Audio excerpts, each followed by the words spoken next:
হরে কৃষ্ণ। মায়া মুগ্ধ জীবের নাই শত কৃষ্ণ জ্ঞান, জীবের কৃপায় কইলা কৃষ্ণ বেদ পুরাণ। তো বেদ এবং পুরাণ এই সমস্ত শাস্ত্র কৃষ্ণ কেন করলেন? কেন তিনি এই সমস্ত শাস্ত্রের আবির্ভাব ঘটালেন? এর কারণ জীব মায়ার দ্বারা মুগ্ধ হবে। যখন জীব মায়ার দ্বারা মুগ্ধ হবে তখন তারা কৃষ্ণ স্মৃতি হারিয়ে ফেলবে।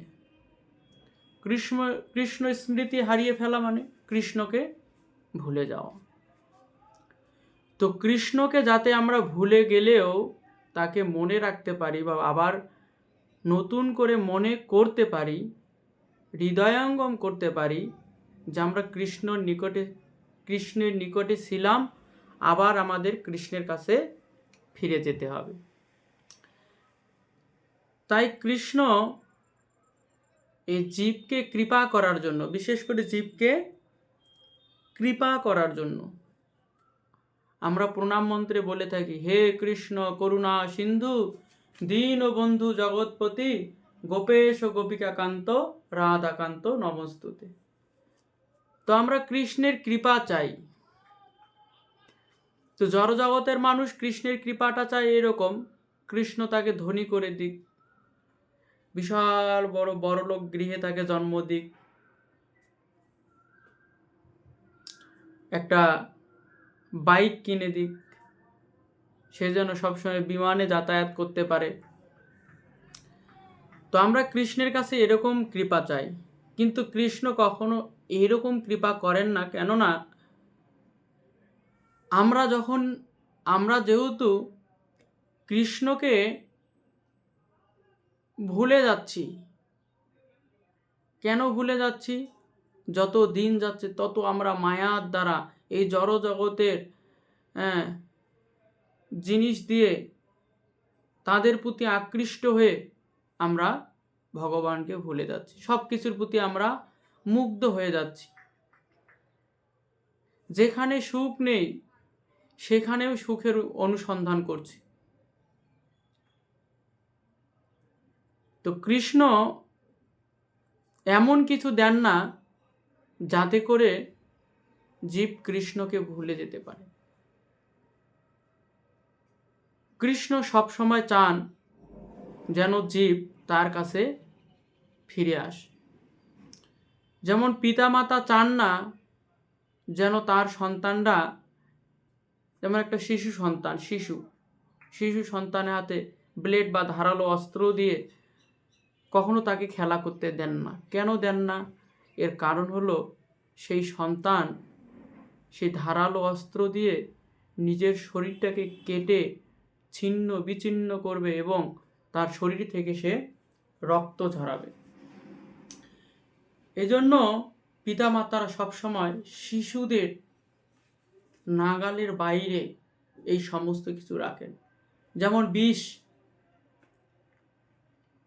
সবসময় শিশুদের নাগালের বাইরে রাখা হয়।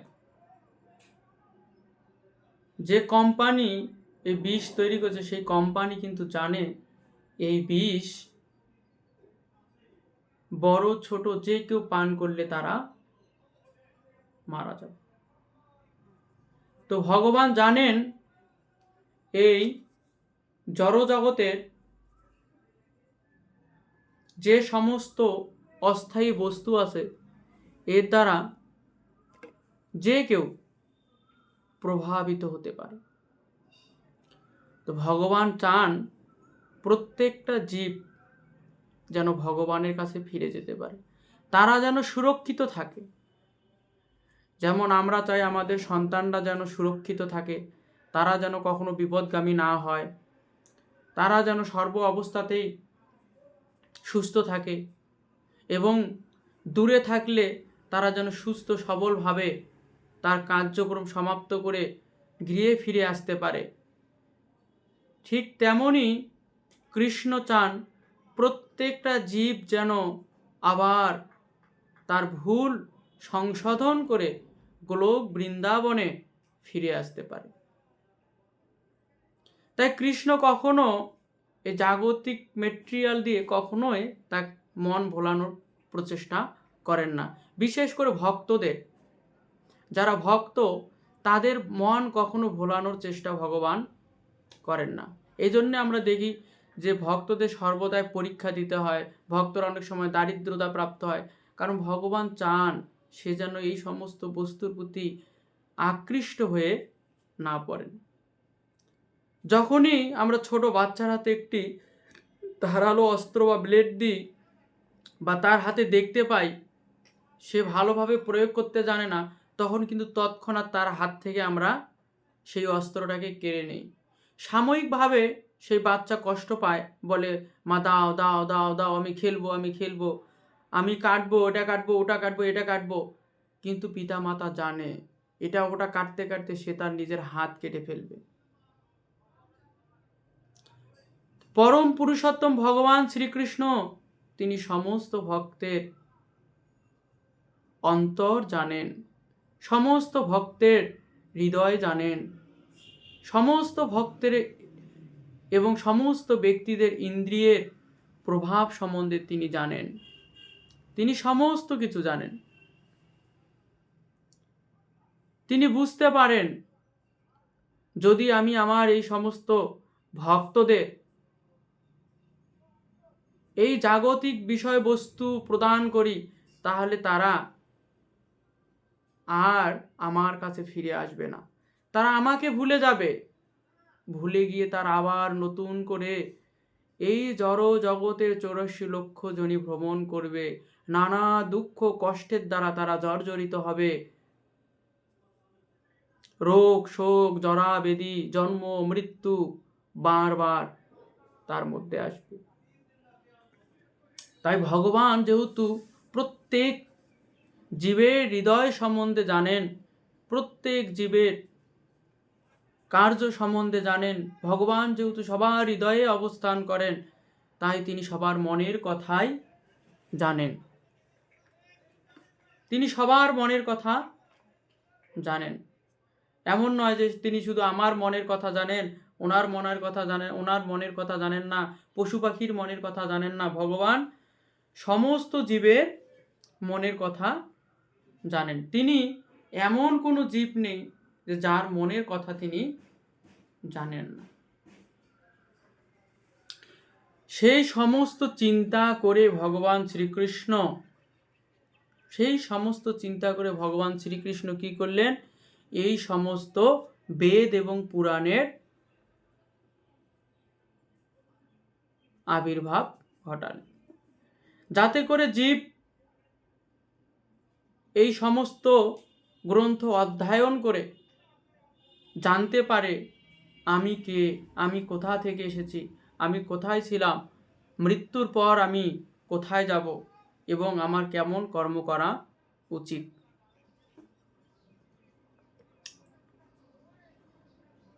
তাই জীবের কৃপায় কইলা কৃষ্ণ বেদ পুরাণ। আমরা বলি হে কৃষ্ণ করুণা সিন্ধু দীনবন্ধু জগৎপতি গোপেশ গোপিকা কান্ত রাধা কান্ত নমস্তুতে। করুণা সিন্ধু, তিনি কি করুণা করলেন? আপাতত দৃষ্টিতে মনে হতে পারে যে পিতা মাতা সন্তানের হাত থেকে ধারালো অস্ত্রটাকে কেড়ে নিলেন, নিয়ে তাকে কান্না করাচ্ছেন। না, কৃষ্ণও তদ্রূপ। সমস্ত কিছু কেড়ে নিলেও যদি তার এই সমস্ত জীব কষ্ট পায়, বুঝতে হবে জীবকে করুণা প্রদর্শন করার জন্য তিনি এই সমস্ত বস্তু তার কাছ থেকে কেড়ে নিলেন। মায়া মুগ্ধ জীবের নাই শত কৃষ্ণ জ্ঞান। মায়া মুগ্ধ জীবের নাই শত কৃষ্ণ জ্ঞান। যারা এই জড় জগতে যে সমস্ত ব্যক্তি কৃষ্ণকে ভুলে গিয়েছে, তারা মায়ার দ্বারা মুগ্ধ। যারা মায়ার দ্বারা মুগ্ধ, তাদের কখনো কৃষ্ণ স্মৃতি আসতে পারে না, কৃষ্ণ স্মৃতি জ্ঞান থাকতে পারে না। যারা মায়ার দ্বারা মুগ্ধ তাদের কখনো কৃষ্ণ স্মৃতি থাকতে পারে না। কৃষ্ণ স্মৃতি জ্ঞান তাদেরই থাকবে যারা মায়ার থেকে দূরে থাকবে, তাদেরই থাকবে কেবলমাত্র যারা মায়া থেকে দূরে থাকবে। মায়ায় আবদ্ধ জীব কখনো কৃষ্ণ স্মৃতি জ্ঞান লাভ করতে পারে না। তাই আমরা দেখি যে সমস্ত জীব মায়ার দ্বারা আবদ্ধ তারা গৃহমেধী হয়ে গেছে। গৃহকে এতটাই ভালোবাসে, সে জানে না এই গৃহ একদিন তাকে তার নিঃশ্বাস প্রশ্বাস বন্ধ করে তাকে শ্মশানে ফেলে দেবে। এই গৃহ তার মৃত্যুর কারণ, জন্ম মৃত্যুর কারণ। প্রতিটি জীবের জন্ম মৃত্যুর কারণ তার গৃহ। আমরা যতবার জন্ম নিচ্ছি, মৃত্যুবরণ করছি, সব এই গৃহ সংসারে। অনেকে বলতে পারে যদি এই সংসার না থাকতো তাহলে কি সাধুরা আসতো? সংসার যদি না থাকতো তাহলে সাধুদের আসতে হতোই না। কেন আসবে সাধুরা? কেন আসবে? আবার অনেকে বলতে পারে এই জগৎ সংসার আছে বলেই তো শ্রীকৃষ্ণ লীলা করছে। না, শ্রীকৃষ্ণ লীলা করার জন্য এই জগতেই শুধু আসার প্রয়োজন নেই। শ্রীকৃষ্ণ এই জন্যই লীলা করে যাতে করে তার লীলা দর্শন করে শ্রবণ করে আমাদের চক্ষু পবিত্র করতে পারি, এবং শ্রবণ করে যাতে করে আমাদের কর্ণ শুদ্ধ করতে পারি, এবং শ্রবণের মাধ্যমে যাতে হৃদয় শুদ্ধ করতে পারি, এবং তার কথা তার লীলা আলোচনার মাধ্যমে আমরা যেন কৃষ্ণকে স্মরণ করতে পারি, পবিত্র হতে পারি। কারণ শ্রীকৃষ্ণ নিজে বলছে অর্জুনকে, অর্জুন সেই সমস্ত ভক্তরা আমার প্রিয়। কারা এই জগতে সন্তুষ্টি লাভ করতে পারে? যারা শ্রীকৃষ্ণ কথা আলোচনা করে। তো শ্রীকৃষ্ণ এমনি এমনি আসে না, জগৎ জীবকে করুণা প্রদর্শন করার জন্যই আসে। যেহেতু এই জড় জগতের জীব কামকে প্রেম মনে করে আর প্রেমকে কাম মনে করে, কামকে এই জড় জগতের জীব প্রেম মনে করে, প্রেম। তাই শ্রীকৃষ্ণ এই জগৎকে সেই কাম থেকে উদ্ধার করে প্রকৃত যে প্রেম, সেই প্রেমের শিক্ষা দেওয়ার জন্য তিনি এই জড় জগতে আবির্ভূত হয়েছিলেন। তিনি কেন প্রেম লীলা করেছিলেন? কারণ এই জড় জগতের জীব যেটার প্রতি আসক্ত, ভগবান চান তিনি যেন সেইভাবে আমার কাছে ফিরে আসেন। যেমন শাস্ত্রে বলা হয়েছে যে বৈরী ভাবাপন্ন ভাবেও ভগবানকে প্রাপ্ত হওয়া যায়। রাবণ এবং হিরণ্যকশিপু এবং কংস যদিও কৃষ্ণকে শত্রু মনে করত, কিন্তু তিনি সর্বদাই কৃষ্ণ কৃষ্ণ নাম স্মরণ করত। তিনি কৃষ্ণকে সবখানে দর্শন করতে পারতেন। কেন তিনি সবখানে কৃষ্ণকে দর্শন করতেন? কারণ তিনি নিরন্তর কৃষ্ণ কৃষ্ণ কৃষ্ণ কৃষ্ণ নাম জপ করতেন। সে যেভাবে হোক তিনি কৃষ্ণ নাম জপ করতেন এবং অন্তর থেকে নাম জপ করতেন। তিনি মনে করতেন এই বুঝি কৃষ্ণ আমাকে মারতে আসলো, এই বুঝি তিনি আমাকে কৃষ্ণ মারতে আসলো, এই বুঝি তিনি কৃষ্ণ আমাকে মারতে আসলো।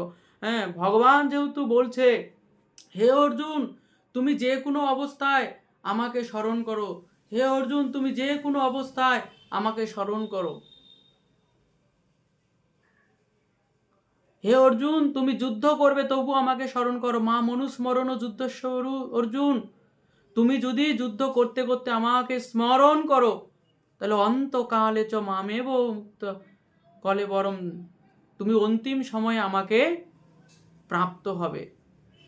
সে যেই হোক না কেন, সে যে ধর্মেই জন্মগ্রহণ করুক না কেন, সে যদি অন্তিম সময়ে কৃষ্ণকে স্মরণ করে, তিনি কৃষ্ণকেই প্রাপ্ত হবেন।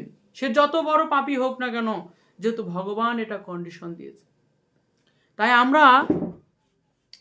আমরা যদি কৃষ্ণকে অন্তিমে স্মরণ করতে পারি, কৃষ্ণ অবশ্যই আমাদের কাছে আবির্ভূত হবেন, কৃষ্ণ অবশ্যই তার ধামে আমাদের জায়গা দেবেন। ভগবান কখনো বিচার করবেন না কে কোন ধর্মে জন্মগ্রহণ করেছেন, কিন্তু ভগবান একটা জিনিস বিচার করবেন, আপনি ভগবানকে স্মরণ করেছেন কি না। আপনি পশু হয়ে থাকতে পারেন, পাখি হয়ে থাকতে পারেন, এতে কোনো সমস্যা নেই, কিন্তু মৃত্যুর সময়ে আপনি যদি কৃষ্ণকে স্মরণ করেন, অবশ্যই আপনি কৃষ্ণকে প্রাপ্ত হবেন। কৃষ্ণ প্রতিটি জীবকে তার কাছে যাওয়ার জন্য স্বতন্ত্রতা দিয়েছেন। যে জীব শুনতে পারে না, যে জীব কৃষ্ণ কৃষ্ণ বলতে পারে না, সে জীব শুনতে পারে। যে জীব দর্শন করতে পারে না কৃষ্ণকে, সে জীব শুনতে পারে। যে জীব শুনতে পারে না, দর্শন করতে পারে না, তিনি মুখে বলতে পারে, হে কৃষ্ণ করুণা সিন্ধু দীনবন্ধু, কৃষ্ণ কৃষ্ণ হরে কৃষ্ণ কৃষ্ণ কৃষ্ণ হরে হরে, হরে রাম রাম রাম হরে হরে, এই মহামন্ত্র জপ কীর্তন করতে পারে। যে জীব মুখে বলতে পারে না, চোখে দেখতে পারে না, কানে শুনতে পারে না, সে হৃদয় দিয়ে কৃষ্ণ নাম জপ করতে পারে। কলিযুগের পাবন অবতার শ্রী গৌরাঙ্গ মহাপ্রভু আমাদের এবং শ্রী নিত্যানন্দ প্রভু আমাদের সেই শিক্ষা দিয়ে গেছেন। বলেন, অক্রোধ পরমানন্দ নিত্যানন্দ রায়, অভিমান শূন্য নিতাই নগরে বেড়ায়। অক্রোধ পরমানন্দ নিত্যানন্দ রায়, তিনি কি করেন? অভিমান শূন্য হয়ে নগরে ঘুরে বেড়ান। তিনি চাইলে অভিমান করে ক্ষীর সমুদ্রে থাকতে পারত ভগবান বিষ্ণুর সঙ্গে, কিন্তু তিনি কেন এসেছেন এই জড়জগতে? এই জড়জগতের জীবকে উদ্ধার করার জন্য। তিনি আদি গুরু, শ্রীমান নিত্যানন্দ মহাপ্রভু, তিনি হচ্ছেন আদি গুরু, জীবের আদি গুরু। জীবের আদি গুরু শ্রীমান নিত্যানন্দ প্রভু। শ্রীমান নিত্যানন্দ প্রভু সমস্ত জীবকে শিক্ষা দেওয়ার জন্য, সমস্ত জীবকে ভগবানের কাছে ফিরিয়ে নিয়ে যাওয়ার জন্য তিনি বলেছেন, যে জন গৌরাঙ্গ ভজে সে হয় আমার প্রাণ রে। যিনি গৌরাঙ্গ মহাপ্রভুকে ভজনা করেন, তিনি তার প্রাণ হন। ভজ গৌরাঙ্গ কহ গৌরাঙ্গ লহ গৌরাঙ্গের নাম রে। যে জন গৌরাঙ্গ ভজে সে হয় আমার প্রাণ রে। তো মহাপ্রভু, যিনি এই জড় জগতের সমস্ত পাপী তাপীকে কেবল প্রেমের দ্বারা এই জড় জগৎ থেকে মুক্তি দান করার প্রয়াস করেছেন। ভগবান তার বিভিন্ন অবতারে কেবল তিনি অস্ত্র ধারণ করে অসুরদেরকে বিনাশ করার চেষ্টা করেছেন, কিন্তু কলিযুগে তিনি তা করতে আসেননি।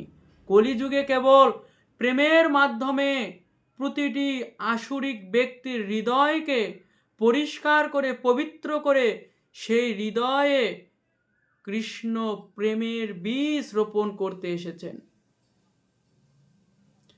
শ্রীকৃষ্ণ, যিনি স্বয়ং রাধা ভাব অঙ্গী করি রাধারও বরণ ধরি, তিনি প্রেম প্রদান করার জন্য রাধা ভাব অবলম্বন করেছেন। এ সাধারণ কোনো ভাব নয়, রাধা ভাব। যে রাধা রানী কৃষ্ণ বিরহে কান্না করেন, সেই রাধা রানীর ভাব অবলম্বন করে তিনি এই জড় জগতে গৌর রূপে আবির্ভূত হয়েছেন, যে রূপ দর্শন দেবতাদেরও দুর্লভ।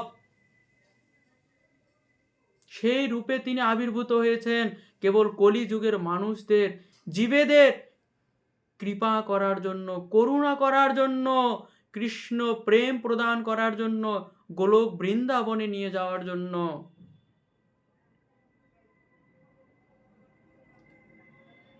তাই কৃষ্ণ প্রতিটি জীবের হৃদয়ে অবস্থান করলেও তিনি প্রতিটি জীবকে স্বতন্ত্রতা দিয়েছেন, যাতে করে জীব ভালো মন্দ নিজেই বুঝতে পারে, নিজে বোঝার পর সে যেন ভগবত ধামে ফিরে যাওয়ার প্রয়াস করে। আমরা ভগবানের কাছে ফিরে যাওয়ার প্রয়াস করি না,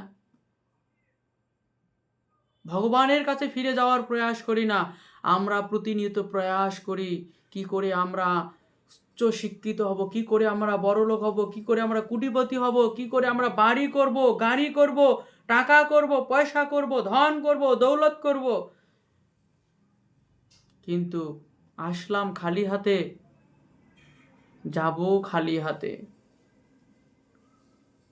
কেউ সঙ্গে যাবে না, কেউ না। স্ত্রী, পুত্র, ঘর বাড়ি, টাকা পয়সা সব পড়ে থাকবে, কেউ যাবে না।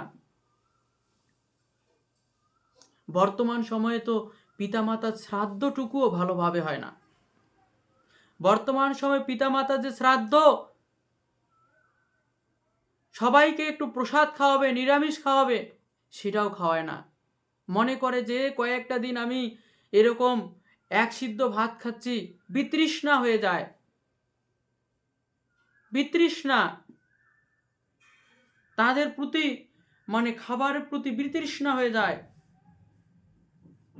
সেই সন্তান আপনাকে মুক্তি দান করতে পারবে না। মায়া মুগ্ধ জীবের নাই কৃষ্ণ স্মৃতি জ্ঞান, মায়া মুগ্ধ জীবের নাই কৃষ্ণ স্মৃতি জ্ঞান। আজ যারা কৃষ্ণকে বাদ দিয়ে অন্য কারো ভজনা করছে, বুঝতে হবে তাদের কৃষ্ণ স্মৃতি জ্ঞান হারিয়ে গেছে। পিশাচি পাইলে যেমন মতিচ্ছন্ন হয়, মায়াবদ্ধ জীবের হয় সেই ভাবের উদয়। পিশাচি পাইলে যেমন মতিচ্ছন্ন হয়, এই মায়াবদ্ধ জীব কৃষ্ণকে ভুলে গিয়ে কতই না দুঃখ কষ্ট পাচ্ছে। আমরা কতই দুঃখ কষ্ট পাচ্ছি কেবলমাত্র কৃষ্ণকে ভুলে থাকার জন্য। আজ ভাইয়ে ভাইয়ে ঝগড়া, গ্রামে প্রতিবেশী ঝগড়া, দেশে দেশে ঝগড়া, কলহ, কলিযুগ। কলৌ দোষ নিধি রাজন অস্তি এক মহৎ গুণ। এই কলিযুগে একটাই মহৎ গুণ, কারণ এই কলিযুগ হচ্ছে দোষের সমুদ্র, যেখানে কলি মানে কলহ, শুধু ঝগড়ার ঝগড়া। সেই ঝগড়ার যুগে আমরা বসবাস করছি। যেখানে ঝগড়া সেখানে আমাদের যেতে ভালো লাগে, সেখানে দাঁড়িয়ে থেকে ঝগড়া দেখতে ভালো লাগে, কিন্তু কোথাও কীর্তন হচ্ছে, কোথাও পাঠ হচ্ছে, সেটা শুনতে আমাদের ভালো লাগে না। তখন আমরা ঘড়ি দেখে ফেলি, এখন কয়টা বাজে, এখন তো আমাকে যেতে হবে। বারবার আমরা সময় দেখি, অথচ বাড়িতে গিয়েও কোনো কাজ নেই, কোথাও গিয়ে কোনো কাজ নেই। কিন্তু যখনই আমরা কীর্তন শুনতে আসি, তখন আমাদের মনে চিন্তা আসে, কখন প্রসাদ দেবে, কখন প্রসাদ দেবে, কখন কীর্তন শেষ হবে, কখন পাঠ শেষ হবে, কখন আমরা বাড়িতে যাব, কখন আমরা খাবো। অথচ কোথাও যদি ঝগড়া লাগে, তখন আমরা অবাক চোখে তাক লাগিয়ে দর্শন করি, মনোযোগ দিয়ে দেখি সেখানে ঝগড়াটা কেমন হচ্ছে। তখন মনোযোগ দিয়ে দেখি, আমরা একদম এরকম চোখ বড় বড় করে মনোযোগ দিয়ে দেখি ঝগড়াটা কেমন হচ্ছে। সেই ঝগড়াটা নিয়ে আমরা বাড়িতে গিয়ে আলোচনা করি, মাঝের মধ্যে তাদের ঝগড়া বাড়িতে এনে নিজেরাও ঝগড়া করি। কখনো কখনো এমন হয়, কোথাও ঝগড়া হচ্ছে, সেই ঝগড়ার কথা এসে আমরা বাড়িতে বলছি, তখন আমাদের বাড়িতেও ঝগড়া লেগে যাচ্ছে। আরেকজনের ঝগড়া আমার বাড়িতে এসে ঝগড়া শুরু হয়ে গেল। কলহ বয়ে নিয়ে আসলাম, ঝগড়া বয়ে নিয়ে আসলাম বাড়িতে, আমার বাড়িতে ঝগড়া শুরু হয়ে গেল। আমার সাথে ঝগড়া শুরু হয়ে গেল। যদি আমি ভাগবত পাঠে থাকতাম, কোনো ভাগবত আয়োজনে যেতাম, যেখানে ভগবানের কথা আলোচনা হচ্ছিল, সেই স্থানে যদি দাঁড়িয়ে থাকতাম, সেটা যদি মনোযোগ সহকারে শুনতাম, তাহলে বাড়িতে এসে বা কাউকে এসে যদি আমি বলতাম, ওখানে গিয়ে ভগবানের কথা হচ্ছিল, এরকম ভগবানের গুণকীর্তন আমি শুনতেছিলাম, ভগবানের বিষয়ে এমন কথা বলা হলো, ভগবানের নাম কীর্তন করলে ভগবত ধামে যাওয়া যায়, এই কথা যদি কারো কাছে এসে বলা হয়, তাহলে সেও আপনার সঙ্গে কিন্তু ভগবানের কথা আলোচনা করবে। সে আপনার প্রতি বিনম্র হবে, বাহ, আপনি কত বড় ভক্ত, আপনি ভগবানের কথা শুনছেন, আপনার হৃদয় পবিত্র হয়ে গেছে। কিন্তু আপনি অন্যের ঝগড়া শুনে এসে বাড়িতে ঝগড়ার কথা বলবেন, কারো কাছে বলবেন, আর আপনার সঙ্গে তার সাথে ঝগড়া শুরু হয়ে যাবে। কোনটা ভালো? কৃষ্ণ কথা শোনা ভালো না ঝগড়া শোনা ভালো? মায়াবদ্ধ জীব আমরা, মায়াবদ্ধ জীবের নাই শত কৃষ্ণ জ্ঞান। জীবের কৃপা লাগি কৃষ্ণ কইলেন বেদ পুরাণ। তো কলিযুগে বিশেষ করে শ্রেষ্ঠ গ্রন্থ এই ভাগবত পুরাণ। গৃহে ভাগবত রাখুন, ভাগবত অধ্যয়ন করুন, ভাগবত পড়ুন, ভাগবত পড়ুন। কারণ কলিযুগের এই নষ্ট কলিযুগে একটাই শুধু অস্তিত্ব ভালো, সেটা কি? কারণ এই কলিযুগে চৈতন্য মহাপ্রভুর মতো বদান্য অবতার আবির্ভূত হয়েছেন, যিনি সমস্ত জীবকে নির্বিধায় কৃপা করছেন। কেবল শিক্ষিত নয়, বেদের পণ্ডিত নয়, ব্রাহ্মণ নয়, ধনী নয়, ক্ষত্রিয় নয়, ভগবান পতিত পাবন হেতু তব অবতার। নিজেকে যদি কেউ পতিত মনে করে, ভগবান তাকেই উদ্ধার করবেন। ভগবান কেবল তাকেই উদ্ধার করবেন যিনি নিজেকে পতিত ভাববেন, যিনি পতিত ভেবে ভগবানের কাছে যাবেন, যিনি মনে করবেন আমার মতো অবহেলিত, আমার মতো আর পতিত এই জগতে নেই, তুমি আমাকে উদ্ধার করো। ভগবান কেবল তাকেই উদ্ধার করবেন। পতিত পাবন হেতু তব অবতার। এই কলিযুগের বিশেষ গুণ শ্রী চৈতন্য মহাপ্রভু তার সপার্ষদ নিত্যানন্দ প্রভুকে দায়িত্ব দিয়ে গেছেন সকলকে কৃষ্ণ প্রেম প্রদান করার জন্য। শোনো শোনো নিত্যানন্দ, শোনো হরিদাস, সর্বজ্ঞ আমার আজ্ঞা করহ প্রকাশ। শোনো শোনো নিত্যানন্দ, শোনো হরিদাস, সর্বজ্ঞ আমার আজ্ঞা করহ প্রকাশ। প্রতি ঘরে ঘরে গিয়া করো এই ভিক্ষা, বলো কৃষ্ণ ভজ কৃষ্ণ, করো কৃষ্ণ শিক্ষা। প্রতি ঘরে ঘরে গিয়া তিনি ভিক্ষা করতে বলছেন। কি ভিক্ষা? কেবল কৃষ্ণ কথা, কৃষ্ণ নাম বলার ভিক্ষা। বলো কৃষ্ণ, ভজ কৃষ্ণ, করো কৃষ্ণ শিক্ষা। কৃষ্ণের শিক্ষা কি? কৃষ্ণ শিক্ষা দিয়ে গেছেন ভগবত গীতায় অর্জুনকে। অর্জুনকে শিক্ষা দিয়ে গেছেন। কি শিক্ষা দিয়ে গেছেন? তিনি তাকে সমস্ত যোগের মধ্যে সমস্ত এই 18 অধ্যায়ে তিনি বলে গেছেন, অনেক শিক্ষার মধ্যে তার গুরুত্বপূর্ণ শিক্ষা দিয়েছেন, মাম একম শরণং ব্রজ। কেবল আমার শরণাগত হও, আমাকে পূজা করো।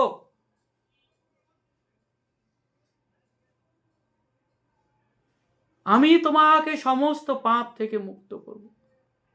কৃষ্ণ শিক্ষা দিয়ে গেছেন কিভাবে জীবনকে পরিচালিত করতে হয়। প্রত্যেকের ভগবত গীতা, ভাগবতম, চৈতন্য চরিতামৃত পড়া উচিত। প্রতিদিন ভাগবতম, ভগবত গীতা, চৈতন্য চরিতামৃত আমাদের শাস্ত্রাদি পড়া উচিত। কলিযুগে যারা বেদের পণ্ডিত, শাস্ত্রের পণ্ডিত, শাস্ত্রে সুনিপুণ, কিন্তু কৃষ্ণ ভক্তি যার মধ্যে নেই তার মুক্তি আশা করা যাবে না, তার মুক্তি আশা করা যাবে না। সে কৃষ্ণ প্রেম কখনো লাভ করতে পারবে না। সে মুক্ত হলেও হতে পারে, কিন্তু কৃষ্ণ প্রেম লাভ করতে পারবে না। প্রেম, এই প্রেম লাভ করতে পারবে না। তাই মায়া মুগ্ধ জীবকে স্মরণ করার জন্যই কৃষ্ণ কৃপা করে এই বেদ ও পুরাণ আদি শাস্ত্রের প্রণয়ন করেছেন। তাই প্রত্যেকের উচিত কৃষ্ণ ভাবনাময় হওয়া, বেদ এবং পুরাণ আদি শাস্ত্র গ্রন্থ, বিশেষ করে কলিযুগের মানুষের জন্য গীতা, ভাগবতম, চৈতন্য চরিতামৃত পড়া অত্যন্ত জরুরি। যদি কেউ কৃষ্ণ প্রেম লাভ করতে চায় তবে তার এই 3টা গ্রন্থই যথেষ্ট প্রেম লাভ করার জন্য। গীতা, ভাগবত, চৈতন্য চরিতামৃত। কিভাবে পড়বেন গৃহে গীতা ভাগবত? তদ্বিদ্ধি প্রণিপাতেন পরিপ্রশ্নন্তু সেবয়া উপদেক্ষন্তি তো জ্ঞানম জ্ঞানীন তত্ত্বদর্শী। না, আপনি বেদের পণ্ডিতের কাছে যাবেন না। বেদের পণ্ডিত নয় যে সমস্ত শ্লোক মুখস্থ হর হর হর হর করে বলে দিচ্ছে, এমন ব্যক্তির কাছে নয়। কেবল যার মধ্যে তত্ত্ববেত্তা, যিনি বোঝেন কৃষ্ণ কি, কে ভগবান, যিনি জানেন, যিনি কৃষ্ণকে ভক্তি করেন, কেবল তার কাছে যেতে হবে ভগবত গীতার শিক্ষা লাভ করার জন্য, ভাগবতমের শিক্ষা লাভ করার জন্য। যেই কৃষ্ণ তত্ত্ববেত্তা সেই গুরু হয়, অন্য কেউ গুরু হওয়ার যোগ্য নয়। কেন? তাকে কৃষ্ণ তত্ত্ববেত্তা হতে হবে। আপনি চাইলে যাকে তাকে আপনি গুরু বানাবেন না, কৃষ্ণ তত্ত্ববেত্তা হওয়া উচিত। তাহলেই কেবল আপনি কৃষ্ণ প্রেম লাভ করতে পারবেন। তো মায়া মুগ্ধ জীবের নাহি কৃষ্ণ স্মৃতি জ্ঞান। তো আজকের এই শ্লোক আমি আলোচনা করলাম আপনাদের মধ্যে, আপনারা এই শ্লোক শুনলেন, ব্যাখ্যা করলাম। এর অনেক ব্যাখ্যা যতটুকু পারলাম ততটুকু করলাম, এবং পাশাপাশি আপনারা চেষ্টা করবেন আমার ভিডিওগুলোকে অন্যরা যেন এই ভিডিওর মাধ্যমে জানতে পারে, বুঝতে পারে। এবং আপনাদের যদি কোনো প্রশ্ন থাকে আপনারা করবেন, প্লাস একটু কমেন্ট, লাইক করবেন। বলো হরে কৃষ্ণ।